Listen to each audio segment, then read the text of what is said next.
व्यक्तिगत है कि सार्वजनिक है? आज न छोड़े। व्यक्तिगत है कि सार्वजनिक है? सार्वजनिक है। अच्छा सार्वजनिक, ठीक है। बहुत दिनों से याद कर रहे थे जी, लेकिन कुछ नहीं पा रहा था। जो गाना गाते हैं गुरु जी, है ना, तो जो गायिकाएं होती हैं तो उसमें भी उनका जो दृश्य है वो आ जाता है।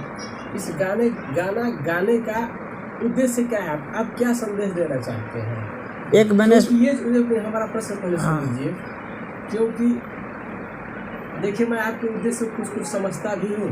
ऐसी बात नहीं मैं समझता नहीं हूँ, मैं समझता भी हूँ। लेकिन कहीं ये संदेश जो है हम लोग के लिए कहीं दिक्कत का सबब न बन जाए, क्योंकि हम लोग कुछ और भी क्षेत्र में कार्य कर रहे हैं। तो हम लोग एक बार कांटा बोएंगे और फिर कांटों को जलाएंगे, कांटों से बचेंगे, तो एक तो हमको दिक्कत तो समझ में आ रही है कि हम लोग के लिए भी एक परेशानी का सबब बनेगा बाद में। एक तो ऐसे जो लाख विरोधी है आज ही विरोध कर रहे हैं, फिर कभी जो वक्त आएगा तो क्या क्या न करेंगे। तो इसके पीछे आप क्या संदेश देना चाहते हैं? कुछ उसमें क्या चीज़ रहस्य है, कुछ न कुछ तो बात है, आप क्यों ऐसा करते हैं?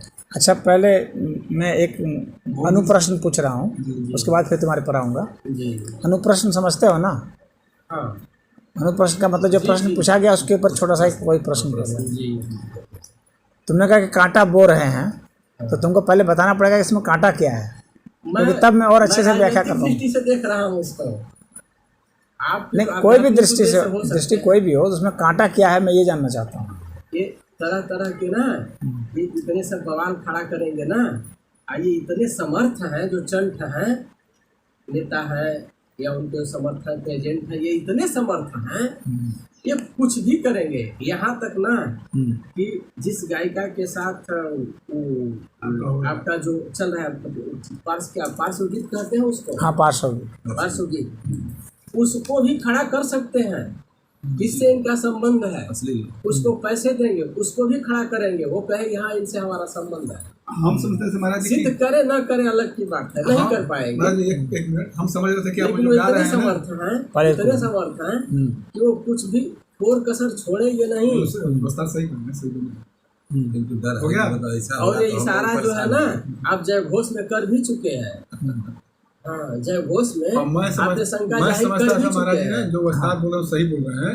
अब मैं समझता था कि आप ये जो चीज कर रहे हैं, इसमें आपको कुछ मतलब अध्यात्म से कुछ और लाना है अपने अंदर, इसके लिए आप कर रहे हैं। मेरे विचार में मैं समझता हूँ इस तरह, मतलब ऐसा प्रश्न किसी ने कोई किया कि नहीं किया, लेकिन मेरे मन में उथल पुथल बहुत चला। आप क्या संदेश देना चाहते हैं? ऐसा प्रश्न मुझे कई लोगों ने किया। अच्छा, तुम पहले नहीं हो। अच्छा, कई लोगों ने किया है, और आज से नहीं, ये 3 बरस 4 बरस से कर रहे हैं लोग। हाँ, तो और ऐसा प्रश्न कोई सामने में भी आके किया है, और कोई वीडियो में ही किया है। जैसे जो वीडियो होते हैं ना, उसमें भी कुछ लोग कमेंट लिखते हैं। तो और इसके ऊपर मैंने एक वीडियो भी बनाया है कि मैं क्यों कर रहा हूँ। हाँ, तो उस वीडियो को शायद तुम नहीं देखे हो लगता है, अन्यथा तुम ये नहीं पूछते, उसको तुम देखे नहीं हो। उसके पीछे हमारा क्या ध्येय है। हाँ, सबसे पहले हम, लेकिन चूँकि पूछ चुके हैं तो तुमको अभी उत्तर देते हैं। मैं तुमको ये नहीं कहता हूँ जाओ वीडियो देख लो, क्योंकि मैं हाँ, तो अब वैसा नहीं करना चाह रहा हूँ। मैं सोच रहा हूँ कि तुम वीडियो को देखे हो या ना देखे हो, अभी तुमने जिज्ञासा की है तो उसका समाधान में उतना तो नहीं, लेकिन फिर भी कुछ संकेत दे करके कर दे रहा हूँ। सबसे पहले जो है गायन के ऊपर लेते हैं। हम लोग के 4 वेद हैं सनातन धर्म में। 4 वेद में भगवान ने कहा है वेदा नाम साम वेदो अस्मि। एक बात और हमसे जान लीजिए, मैं उसको बुरा नहीं मानता हूँ, मैं बुरा नहीं मानता हूँ। तो फिर बुरा जब नहीं मानते हो तो तुम्हारे प्रश्न का तो यूं ही समाधान हो चुका है। अब बात रही आरोप की। तुम्हारी तरफ से तो मतलब कोई उसमें बुराई नहीं है, और मैं हर चीज़ को समझा देता हूँ, समझ रहे हो तुम। हाँ, कि सारे मंत्र उसमें है, सब राग रागिनियों में ही सारे मंत्र हैं। जो राग रागिनियों को नहीं जानता है वो मंत्र को उच्चारण ही नहीं कर सकता, वो बोल ही नहीं सकता, सारे सब कुछ छंदबद्ध है। हाँ, और जो संगीत है वही अध्यात्म से जुटा हुआ है। चिंतन है तो सबका नहीं हो सकता है, कोई जरूरी चीज मेरी तरह लोग सोचें। हाँ, तो ऐसा है ना कि हम कुछ भी करेंगे या कोई भी व्यक्ति कुछ भी करेगा तो आरोप कोई कुछ भी लगा सकता है। तुम्हारी ज़मीन है, तुम्हारे नाम पर है, मैं चाहूँ तो उस पर मुकदमा कर सकता हूँ कि ये मेरी ज़मीन है। तो हो सकता है। अब ये अलग बात है कि कोर्ट में लड़ने के बाद तुम सिद्ध करोगे कि नहीं ये मेरी ज़मीन है, कोर्ट सिद्ध भी कर देगा। लेकिन जहाँ तक आरोप की बात है, मुकदमे की बात है, तुम्हारी ही ज़मीन है, मैं मुकदमा कर सकता हूँ कि ये मेरी ज़मीन है। बात समझ रहे हो? समझ रहा हूँ। तो यदि मैं कुछ भी करूँगा तो तुम आरोप उठा सकते हो। जैसे मान लो कि मैं यहाँ हूँ, ठीक है, तुम आरोप ये उठा सकते हो कि यहाँ तो चोरी चल रही है, यहाँ डाका पड़ रहा है, यहाँ व्यभिचार हो रहा है, यहाँ स्मगलिंग हो रही है, तुम आरोप उठा सकते हो। उस आरोप में दम है या नहीं दम है ये तो अलग दिगर की बात है, लेकिन तुम ये सोचते हो कि आरोप से सर्वथा बच जाए। तुम ऐसा सोचना चाहते हो ना कि ऐसा कोई व्यक्ति बताओ आज के इतिहास में, या कोई अवतार या कोई पैगंबर, कोई ऋषि, कोई मुनि जिसके ऊपर आरोप न लगे या आरोप नहीं लगाए जा सकते हों। अगर इसको आरोप मानते हैं तो हम आरोप पैदा ही क्यों करेंगे? नहीं, मैं ये कहना चाहता हूं कि हम चाहे कुछ भी कर्म करें उस पर आरोप लगाए जा सकते हैं। मेरे कहने का यह तात्पर्य है। तो उनके हिसाब से कि वे किसी भी चीज़ में आरोप लगा देंगे, उसके लिए मैं कोई अपना पुनित कर्म नहीं छोड़ूंगा ना। मैं कुछ लोग कहे अरे योग सिखाते हैं, ये तो लड़कियों के साथ छेड़छाड़ करते हैं। कहेंगे कि नहीं? क्यों नहीं कहेंगे? अरे लड़कियों को हाथ पकड़ के इधर से इधर करते हैं, ये लड़की के साथ छेड़छाड़ कर रहे हैं। समझ रहे हो?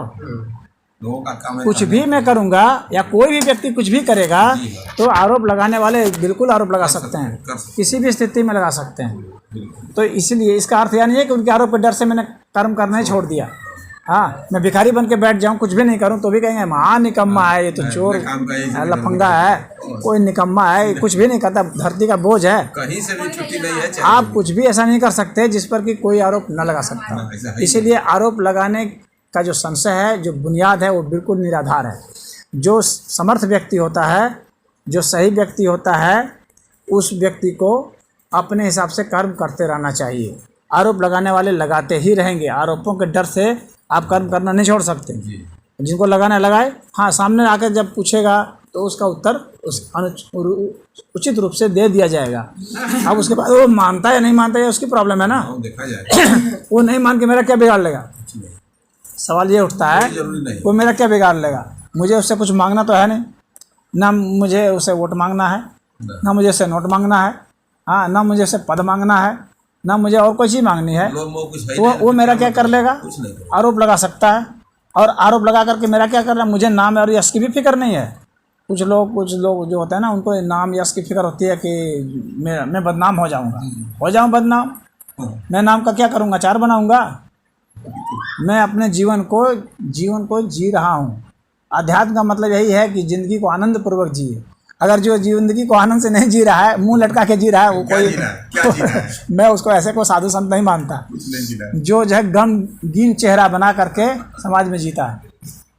हाँ, आनंद से जियो, हंसते खेलते गाते नाचते थिरकते ऐसे जियो, जिंदगी इसको कहते हैं ना।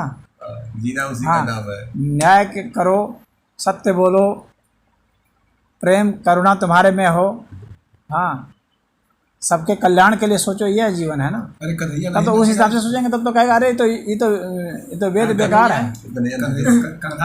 साम वेद है, गंधर्व वेद है, सारे वेद हैं। कन्हैया तो 9 शादी किए थे और कई सौ प्रेमिकाएं थी उनके पास, तो क्या कोई करे यार? एक मिनट महाराज, एक मिनट। हम हर चीज का अनुकरण नहीं, फॉलो नहीं कर सकते हैं, उस समय के अनुसार होता है। कन्हैया आपकी निगाह में उस ढंग के दिखाई दे रही है। मैं बुरा नहीं मान रहा। जिसके साथ वो रह रहे थे उनके निगाह में हो सकता है वो ईश्वर के रूप में हो, तो क्या हम आप कुछ कर सकते हैं क्या? बात नहीं समझ रहे हैं। मैं ये नहीं समझ में क्या। सुनिए, चलिए ठीक है, आप भी ठीक है। वो वक्त दूसरा था, यह वक्त दूसरा है। ठीक, ऐसा है ना कि वक्त जो है ना, उस वक्त भी भगवान कृष्ण को गाली देने वाले मौजूद थे, और आज से ज्यादा गाली देने वाले मौजूद थे उस वक्त। तो इतना तक कहने वाले हैं कि भगवान ही नहीं है, मनुष्य कुछ भी कहने वाले थे। कृष्ण को, बल्कि कृष्ण को गाली, मनुष्य कोई अलग नहीं होता है, मनुष्य ही भगवान होता है।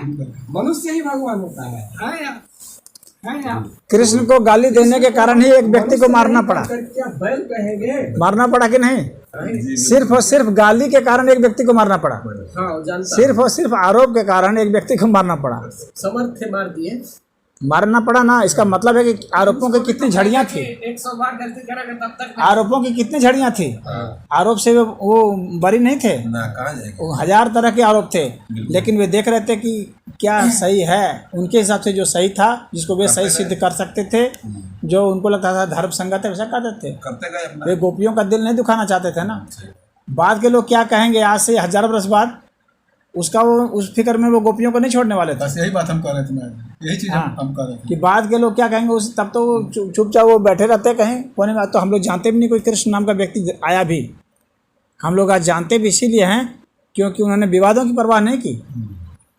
जो उचित था उसको ही उन्होंने किया, जो उनको उचित लगा, जिसको उचित वे ठहरा सकते थे और ठहराए, उसी को उन्होंने किया। अगर विवादों से घबरा गए होते ना तो वे कुछ भी नहीं करते। वे विवाद से बचने में और बदनाम होने से बचने में, नामी बनने के चक्कर में वे आज जो उनका नाम है वो खो बैठते। आज जो नाम उनका है वो नहीं उनको मिलता। ठीक है, समझ रहे हो? तो आरोप से मत डरो। अब रही बात कि तुम कह रहे हो ना कि वे इतने समर्थ हैं कि वो कई आरोप लगा देंगे, तो लगा दो आरोप। धोखा जाएगा। वो यही नहीं कहेगा कि इन सब से शादी कर लिए थे, इन सभी के साथ इनका सेक्स संबंध था, और क्या कर लेगा? इससे ज़्यादा बढ़ के कोई कुछ बोल सकता है क्या? ना यही कहेगा। यही नहीं बोलेगा। सत्य तो रहेगा। बोल, लेकिन इस बात के लिए अगर वो प्रमाणित नहीं कर पाएगा तो क्या उसके लिए दंड का प्रावधान नहीं है कानून में? बिल्कुल है। उसके लिए भी दंड का प्रावधान है। बोलना आप आरोप तो लगा देंगे, लेकिन आरोप के पर प्रत्यारोप भी लगते लगते हैं। हैं। तो यदि आप मुकदमा करते हैं और आप कुछ बोलते हैं तो आपके पर भी मुकदमा करके यदि आप सिद्ध नहीं कर पाएंगे तो फिर आप जाएंगे जेल में और आप दंडित होंगे। मैं नहीं होऊंगा। दोषी हो गए, बिल्कुल सही। हमारा किसी के साथ संबंध है कि नहीं है, ये हमारा निजीगत मामला न होगा। एक तो बात है कि निजीगत मामला यदि हमारा है किसी के साथ संबंध का, तो आप उस पर लांछन नहीं लगा सकते। उसका अधिकार आपको नहीं है। एक बात। दूसरी बात, यदि आपके पास प्रमाण है तो आप समाज में तो लांछन लगा सकते हैं, कानूनी रूप से लांछन नहीं लगा सकते।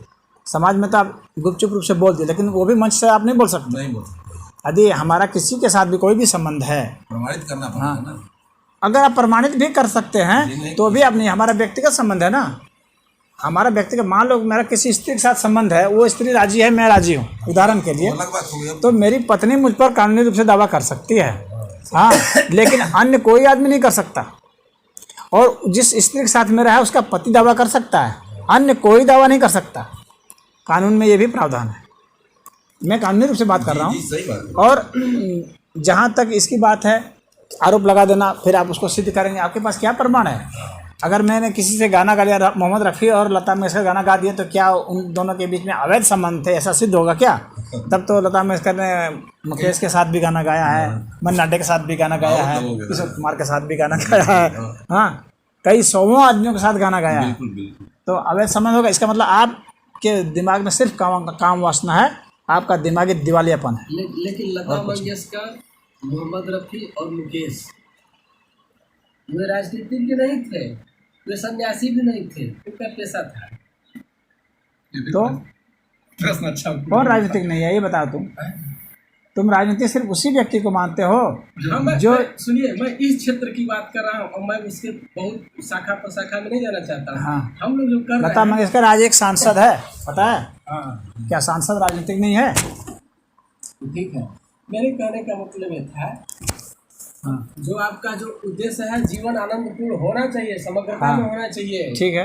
हाँ, जो स्त्री और पुरुष सब, उसमें मैं कोई भेद नहीं करता हूँ। हाँ मैं स्त्री से ही आया हूँ, सारा का सारा तब तो मेरे में स्त्री पुरुष का ही है। हाँ ठीक है। जो माटी के ढेले से जो खिलौना बनेगा वो मिट्टी ही रहेगा, वो सोना नहीं होगा। अगर पत्थर से कोई मूर्ति बने तो पत्थर ही है। अच्छा, आप तुम अब लेकिन बताओ। मेरे कहने का मतलब ये था कि हम लोग का जो और एक उद्देश्य है, उसमें हम लोग ज़्यादा से ज़्यादा हम लोग साफ सुथरा मार्ग चुने। हम बाधा क्यों बनाए अपने लिए? ये बाधा कहाँ है? होगा बाधा? नहीं, बाधा नहीं होगा। देखो, चलिए तो क्यों बाधा नहीं होगा मैं बताता हूँ। मैं तुमको बताता हूँ बाधा क्यों नहीं होगा। अगर राजनीतिक उद्देश्य से भी तुम देखते हो और प्रचार के उद्देश्य से देखते हो तो बाधा नहीं है। विवाद सदैव ज़्यादा प्रचारात्मक होता है। हाँ वो तो ठीक कह रहे हैं। ये बात तुम समझ लेना। हाँ समझ रहा हूँ। हाँ, अगर तुम निर्विवाद हो तो तुम प्रचार में नहीं हो। नहीं प्रचार सिर्फ उसी का होता है जो विवाद में होता है। ठीक कह रहे हैं। कभी भी तुम देखे हो ऐसा व्यक्ति जो निर्विवाद में हो और प्रचार में हो?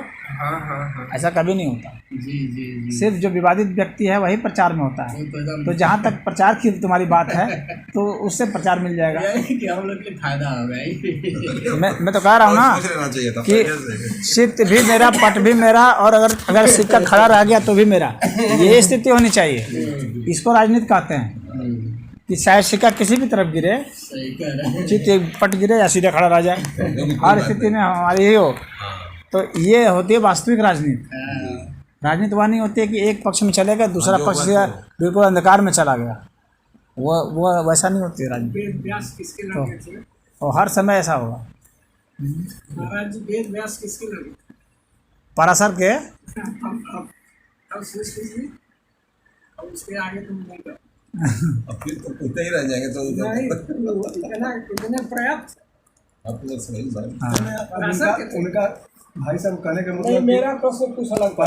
पराशर जो उनका तो सब ना मुनि थे, मोहित थे, क्या थे वो मैं सब समझ रहा हूँ उनके हिसाब से। लेकिन यहाँ से उस्ताद बोल रहे हैं, वो दूसरी चीज़ बोल रहे हैं। आप मेरा प्रश्न दूसरा दूसरा था जहाँ से नहीं, वो भी ठीक बोल रहे हैं, अशोक सिंह गलत नहीं बोल रहे हैं। उन्होंने जो उदाहरण चुना है गलत नहीं चुना है।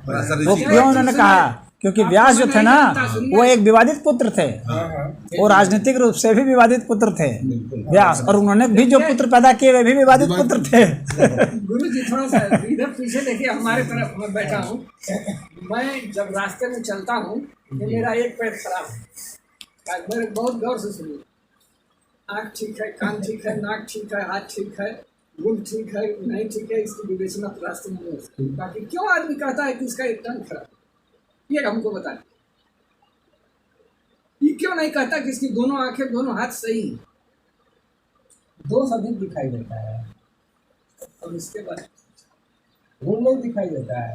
तो इसके बाद बचा क्या? इतना जो जितना साफ सुथरा है ना, अगर यहाँ थोड़ा सा कोई इसमें गली कर दो वो झट से दिख जाएगा। हमारे सोचने सफाई का नहीं ढंग है। दिखेगी। लेकिन जैसे तुमने कहा ना कि दोष ज़्यादा दिखाई देता है, परंतु यह इनका दोष नहीं है। अब जब ये अगर ये प्रश्न खड़ा करेंगे कि इसमें दोष क्या है, तो आप दोष नहीं बता सकते। इनका क्या दोष? आप सिर्फ यह कह सकते हैं कि यह असामान्य है। आप यह नहीं कह सकते हैं कि यह दोष है। आप उसको प्रमाणित नहीं कर पाएंगे। अगर बहस करेंगे तो प्रमाणित नहीं कर पाएंगे कि यह दोष है। अष्टावक्र को अष्टावक्र को जो है नहीं प्रमाणित कर पाए कि कोई दोष है। अष्टावक्र ने प्रमाणित कर दिया कि आपका दिमागी रूप से दिवालियापन है। हाँ, आप दिमागी रूप से दोषी हैं। अंदर का ब्रह्म थोड़े टेढ़ा है। बहुत ऊँची बात है, बहुत ऊँची बात है ना। समझ रहे हो? हाँ सही बात। अरे हम लोग अशोक भैया बहुत जुड़े हुए थे, इतना हम लोग खाली आप बोलेंगे हम लोग पकड़ते रह गए। हाँ इतना थोड़ी दे दीजिए। ओ हरिया। बहुत दिन से हम लोग